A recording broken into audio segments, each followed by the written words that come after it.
What's going on, guys? I'm here in my 2016 Volkswagen Golf TSI, and I've had it for around 5,000 miles, so I figured I'd give you guys an update on how it has gone.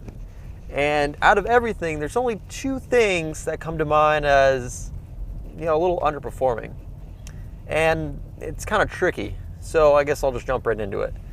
The first thing that comes to mind, and that I deal with probably on a weekly basis, is hill starts.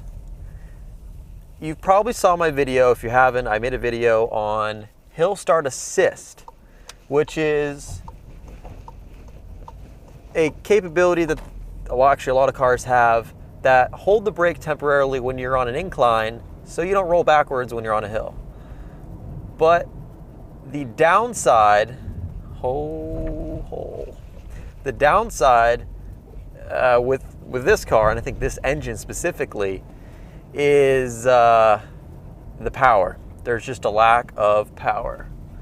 So when I'm on a normal hill, it's not a problem at all. But when I'm on a large hill, a large incline, there's definitely a lack of power in the low RPMs, which means I have to have the RPMs higher. And when the RPMs are higher, that means that 40% of the time, there's a little wheel spin, which is kind of irritating. And I'm coming from a straight six BMW engine, which had that low end grunt, and that low end grunt is not in this engine. And I'm not saying this is a bad engine at all. The engine in this car is actually really nice. It's super efficient, and then once you're rolling, it picks up quite nicely, which is kind of funny. So that's just one thing, and it's really not that big of an issue. It's just a little tweak that, especially when there's more than just me in the car, it's quite noticeable. The second thing is getting into reverse. So sometimes when I'm trying to back into a parking spot, specifically my driveway, I come in, stop, and then do go in reverse, but it doesn't go in.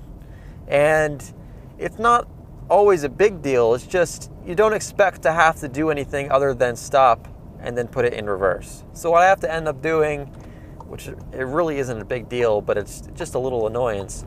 What I have to end up doing is make this turn, is roll forward a little bit and then put it in reverse again. So it's just a small step, but again, usually you wouldn't have to deal with that step. But those two things are really, honestly, the only two things that I wish didn't happen. Which means that this car is super solid, super nice. And I think Matt Farah, Smoking Tire, Matt Farah, awesome show. He kind of, in his podcast, bunch of shout outs. In his podcast, he mentioned that Volkswagen does a really nice, cheap interior and a really nice, I think that's actually what he said, just really nice, cheap interior. But I think they do a really nice, cheap package, and they do cheap well. So this car is right around $20,000, and with some negotiating, you can get it under 20, which is nice. But leather wrap steering wheel, solid seats, great engine, technology's there, super nice package. And I just, over 5,000 miles, I think this thing's done awesome.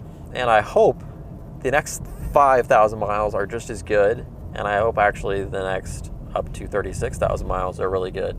So far, so good. This is just a quick update. Now, if you're watching this video wondering if you should buy one of these, a Golf or a Jetta, stay tuned, because I may have a little Jetta overview coming up really soon. So thanks guys for watching, and drive safe.